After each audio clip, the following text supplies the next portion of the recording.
Bienvenidos a una inmersión en el lado más oscuro de México.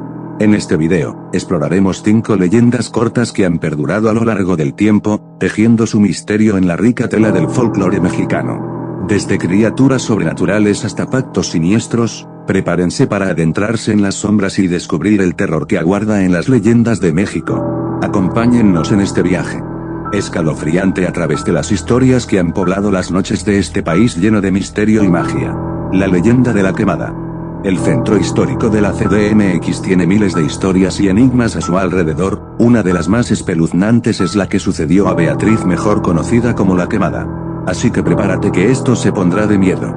Según el relato popular, la calle Jesús María del centro histórico capitalino antes era conocida como la calle de la Quemada. Esto se debe a que, en el siglo XVII, una mujer llamada Beatriz, que era ordinariamente hermosa a sus 20 años, levantaba suspiros y dejaba cautivados a decenas de hombres que buscaban cortejarla. Pretendientes nunca le faltaron, sin embargo ella se fijó en un marqués italiano llamado Martín que llegó a México, que también quedó fascinado con su belleza, provocando que ambos se enamoraran. Sin embargo, la historia de amor dio un giro de terror. A pesar de todo, los pretendientes seguían luchando por el amor de Beatriz, lo que enloquecía de celos a Martín, provocando desafíos a muerte a todos los hombres que fueran una amenaza para su amor. Esto ocasionó que Beatriz se preocupara por los celos de su pareja, por lo que intentó convencerlo de no seguir. No obstante, su esfuerzo fue en balde, provocando que ella decidiera quemarse el rostro con un brasero para evitar más desafíos y muertes. Cuando el marqués supo de la situación, corrió a buscarla y la encontró cubierta con un velo negro para sorprenderse con la trágica situación. El arrepentido le dijo que la amaba por su bondad. Finalmente se casaron en el templo de la profesa en CDMX. ¿Qué tal? Esta historia sorprende a muchos. ¿A ti qué te pareció? La leyenda de las Tlahuelpuchis. Seguramente has escuchado decir que a algún vecino se lo ha chupado la bruja. Y es que en México existe aún la creencia de que las brujas rondan por las noches en busca de víctimas a las cuales sorberles la sangre, tal como los vampiros en otras latitudes. Pero, ¿de dónde viene esta superstición? Como casi todas las tradiciones en México, esta leyenda tiene un origen prehispánico. En Tlaxcala, estas criaturas son llamadas Tlaltepuchis, que, en lengua náhuatl, significa sahumador luminoso. Las Tlaltepuchis eran originalmente una especie de nahuales que tienen la capacidad de convertirse en animales y de cometer atrocidades. Hoy en día se las relaciona con las brujas. Las Tlahuelpuchis son mujeres comunes a la vista de todos, a quienes los dioses les han concedido un don que algunas usan de manera maliciosa. Ellas se enteran de que son portadoras de este don al llegar a la pubertad, específicamente cuando tienen su primera menstruación. Ahí cuando entran en contacto con el potencial de sus poderes. Con el tiempo y la práctica, lograrán desarrollarlos por completo, hasta finalmente dominar la técnica de convertirse en animales. Se dice que, una vez que logran tomar la forma de un animal, se desprende de ellas una luminosidad que advierte su presencia. Aún hoy en día se puede oír el testimonio de muchas personas que dicen que han visto aquellas luces alejarse y acercarse. Las Tlahuelpuchis son territoriales y, a diferencia de las brujas en otros lados del mundo, ellas no conviven ni trabajan en grupos, se reconocen unas a otras aun cuando presenten su forma humana y guardan su distancia respetando el territorio de cada una, pues son sumamente agresivas. Únicamente se tienden la mano cuando existe un peligro común que en solitario no pueden sortear. Las Tlahuelpuchi no atacan jamás a sus familiares, excepto si el secreto de su existencia es revelado por algún pariente a otras personas. Las Tlahuelpuchis se alimentan de sangre humana, pero por sobre todas las sangres prefieren la de los niños pequeños, quienes son sus víctimas favoritas y a quienes acechan en forma de animal o, si la situación lo exige, en forma de neblina que se filtra por puertas y ventanas. Se dice también que las Tlahuelpuchis pueden usar poderes hipnóticos con los moradores, logrando que se duerman profundamente, o volver su sueño más pesado para evitar que despierten. Para tal propósito, echan su fétido vaho a la cara de los infortunados. Hay que tener mucho cuidado cuanto más frío y lluvioso sea el clima, pues es entonces cuando más ganas tienen las Tlahuelpuchis de buscar víctimas recién nacidas. Una vez dormidos los bebés, las Tlahuelpuchis se convierten en mujeres, chupan al infante y salen presurosas de la casa. Cuando los padres de la criatura se despiertan, se dan cuenta que el pequeño presenta moretones en el pecho, la espalda y el cuello. A veces, cuando una persona está bajo la hipnosis pierde el juicio y se aventura a caminar sin tener conciencia del lugar por donde transita, llegando a cometer un suicidio. Los poderes de las Tlahuelpuchis son intransferibles, no se los pueden pasar a ninguna persona ni se heredan. Pero si una de ellas llega a ser asesinada, el asesino será convertido en Tlahuelpuchi. Se dice que a las Tlahuelpuchis les gusta chupar la sangre de los bebés y de los niños porque en esa edad la sangre es más deliciosa. Generalmente la aparición de las Tlahuelpuchis sucede entre la medianoche y las 4 de la mañana. Para llevar a cabo el ritual de transformación, las Tlahuelpuchis preparan en el fogón de su hogar con madera de capulín, al que agregan raíces de agave, copal y hojas secas de zoapatle, la planta medicinal de la mujer que, desde tiempos prehispánicos, que propicia el coito e induce al aborto. Una vez listo el fuego, las mujeres caminan sobre él 3 veces de norte a sur y de este a oeste, después se sientan en dirección al hogar donde habita su víctima, mientras que de su cuerpo se desprenden las extremidades. Se las puede ahuyentar colocando una cajita de agujas, un cuchillo, alfileres, un trozo de metal brillante o unas tijeras abiertas debajo del petate o de la cuna de los niños, pues se sabe que las brujas detestan el metal. Un espejo cerca de la puerta también ayudaría y una cubeta de agua es un repelente contra su presencia. Sin embargo, los tlaxcaltecas creen que lo más efectivo para alejar a las mujeres chupadoras es envolver dientes de ajo en una tortilla, la que se coloca sobre el pecho del bebé, o bien, esparcir pedazos de cebolla alrededor de su cuna. Antiguamente, cuando se descubría a una mujer Tlahuelpuchi en una comunidad, se la sometía a juicio popular y se la ejecutaba sin más trámite. La leyenda urbana dice que última ejecución de una Tlahuelpuchi ocurrió en Tlaxcala en el año de 1973, hace tan poco tiempo que el miedo aún no desaparece. El fantasma del Jardín de San Marcos. Se cuenta que en el Jardín de San Marcos existe un fantasma que a la hora del alba se pasea por el lado norte, llega a la puerta de la iglesia, donde reza unos minutos, y desaparece porque vigila un extraño tesoro. Dicen que en las celebraciones de la tradicional feria de San Marcos, el fantasma pasea feliz, pues rodeado de gente que no lo conocen, charla con los visitantes y, en ocasiones, les muestra su verdadera cara espectral, sobre todo, a los borrachines que se encuentra. Durante el año 1851 el señor Mario Camino creó una de las ferias más importantes de San Marcos, en Aguascalientes. Invitó a personas importantes de Guadalajara para una exposición de minería, agricultura y artes. A esta feria también asistió Felipe Rey González con una pequeña tiendita que estableció con abarrotes y otros productos. Este hombre vivía en el lado norte del Jardín de San Marcos.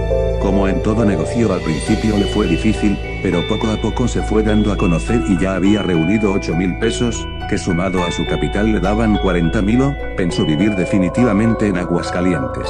En la calle de Flora, al lado norte del jardín, construyó su casa, la que por muchísimos años ocuparon los descendientes del señor González.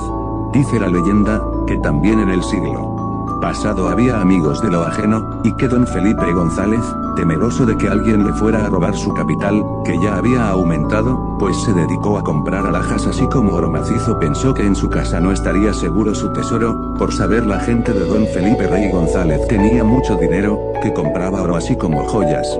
Varias noches no durmió pensando en dónde guardaría su dinero. No lo comentó ni con su mujer por el miedo que ésta tuviera alguna indiscreción con alguien, y pensó que el lugar más seguro sería el Jardín de San Marcos. Nadie iba a pensar que en ese lugar se enterrara un tesoro, y mucho menos iban a escarbar para buscar dinero. Y al pie de un gran fresno, entre un gran bosque de rosales, en el ángulo norte y oriente del jardín, una noche oscura, azulado únicamente por una vela de sebo, la que se le apagaba a cada instante por el aire, don Felipe enterró una caja de lámina y madera, de buen tamaño, en donde había depositado su tesoro. El señor González, que aún tenía su negocio, con frecuencia pasaba frente a su entierro, invitaba a sus amistades a tomar el fresco en el jardín, y se sentaba en la balaustrada frente a su caudal de dinero enterrado. Invitaba a sus amigos a charlas, a jugar albures haciendo apuestas fabulosas o de perdida a entretenerse con la matatena. Así pasó algún tiempo. Un día, un grupo de amigos de don Felipe comenzaron a jugar a albures. Todo era alegría y entusiasmo. Pero según el relato, alguien hizo una trampa y comenzó el jaleo, hubo insultos, gritos y de pronto, salieron a relucir las pistolas, y sin más se escucharon varios tiros, la gente se dispersó despavorida, a un hombre que corría por la esquina de Flora y Rivera, le alcanzó un tiro que lo dejó instantáneamente muerto. 2 más fueron heridos gravemente. Don Felipe Rey González palideció ante aquel zafarrancho y no supo qué hacer. Aterrado volteaba a ver su tesoro, e inmóvil permaneció un rato en ese lugar, hasta que llegó la policía y sin más se lo llevaron preso hasta que se aclarara aquel pleito donde había un muerto y 2 heridos. Durante algún tiempo, don Felipe estuvo preso. Una de sus más grandes preocupaciones era el entierro que tenía en el jardín de San Marcos, del que nadie estaba enterado. Aquello lo hizo enfermarse gravemente. Tenía una pena moral que nadie conocía y lo que lo estaba acercando a la tumba. El señor González se encomendó a la Virgen del pueblito. Le ofreció parte de su tesoro, así como una misa solemne de 3 padres, orquesta y cohetes, si salía de aquel tormento y continuaba con su vida normal ya que él no había sido culpable del pleito entre sus amigos.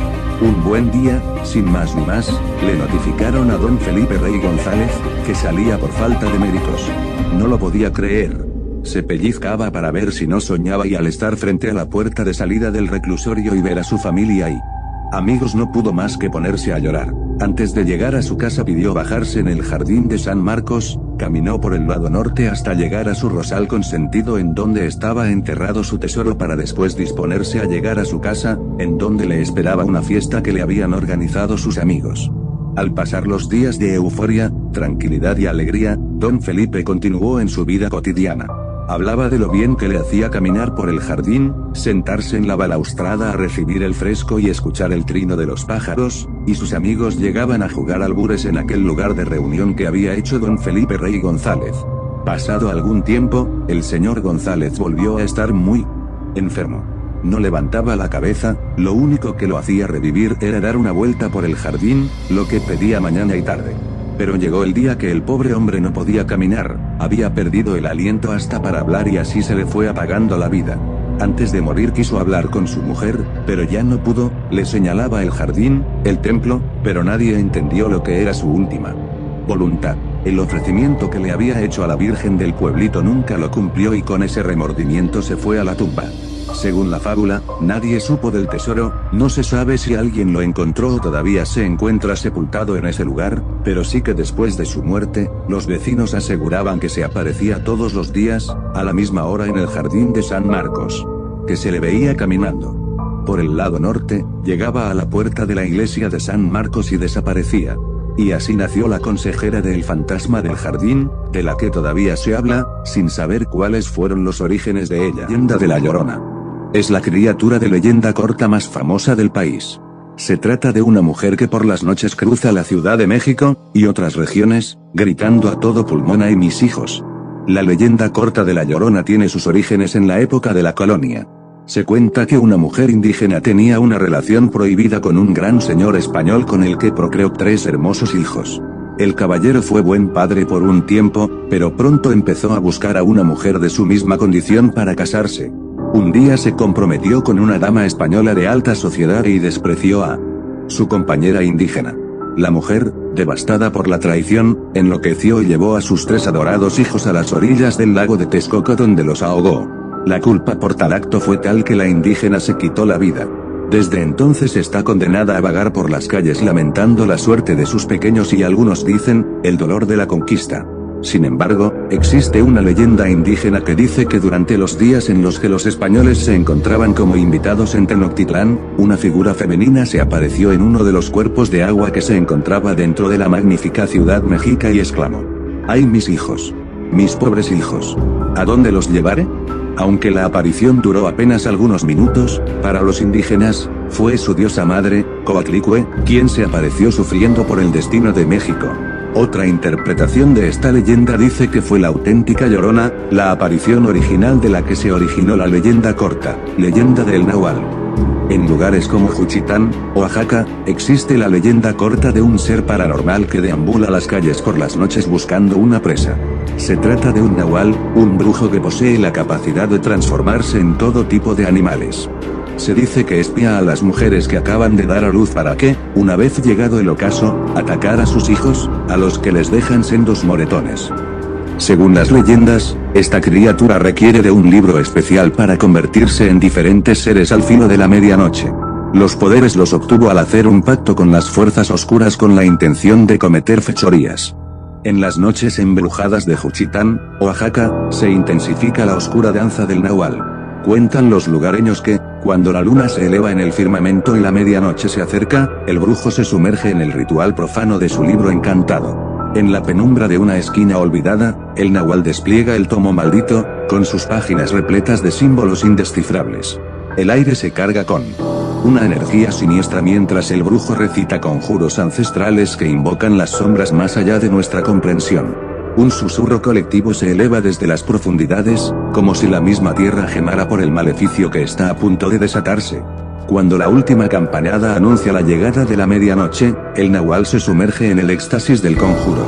Un resplandor tenue y mortecino ilumina su figura mientras su cuerpo se retuerce en una metamorfosis sobrenatural. Ojos enigmáticos destellan en la oscuridad, revelando una presencia que desafía las leyes de la realidad. Con cada vuelta de página, el Nahual adquiere nuevas formas grotescas y terroríficas. Un lamento distorsionado se desliza por las callejuelas, erizando la piel de aquellos que perciben el espectáculo. Macabro. Criaturas medio humanas, medio bestiales, emergen de la penumbra, dejando tras de sí un rastro de pavor y fascinación. La leyenda del Nahual se convierte así en una narrativa de horror que se fusiona con la realidad nocturna de Juchitán, donde las líneas entre lo tangible y lo paranormal se desdibujan. En cada página de su libro condenado, el Nahual teje una pesadilla que persiste en la conciencia de quienes han sido testigos de su aterradora danza con las sombras.